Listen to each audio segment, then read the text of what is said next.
Kalla paçaqning ta'mini yaxshi chiqaramayaptamsiz? Undaq bo'lsa, videoning oxirigacha ko'rib o'rganib oling. Bugun sizlarga bozorliq bosh paçaq pishirish darsiga olib keldim. Boshninki yig'ilib olmaydigan eng maynat yerining qaysi ekanligini bilamsiz? Burunning ustidagi mushu yerini qirsangiz margiz pakiz chiqmaydi. Buni bu yana cho'qim kesib elvitimiz, chikli tarafini o'xshash qilib kesib etimiz.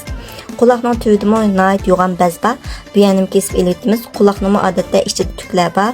Bu yana pakizimiz cho'qim u yana kesib elvitimiz. Videoda ko'rsatgan bo'yicha qurishlarni tayyor qilib bo'lgandan keyin kalla paçaqni suvoq suvga silib bir qaynatib ko'piklarini pakiz elvatgandan keyin ozroq may qo'yib tayyorlab olgan sinjang, samsaq, piyoz, changsaylarni silib puruqini chiqarib olamiz. Baq qo'rib kuydirib etmasanglar bo'ldi. Endi buningga tayyorlab olgan xurishlarni silib ishga qo'rib etgandan keyin suv qo'yamiz. Bunday qilgan vaqtimizda shakarninki qizilligi tangga chiqadi ham bosh paçaqni pishirgan vaqtimizda shunchalik tamlik ham qizil shunchalik rangli chiqadi.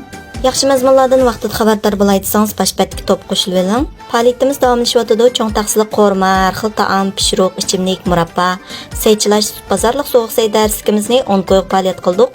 60 xil darsni 10 qo'y bilan o'rganalaysiz. Undidar Nazi 7733 ekran ustidagi nomer shu.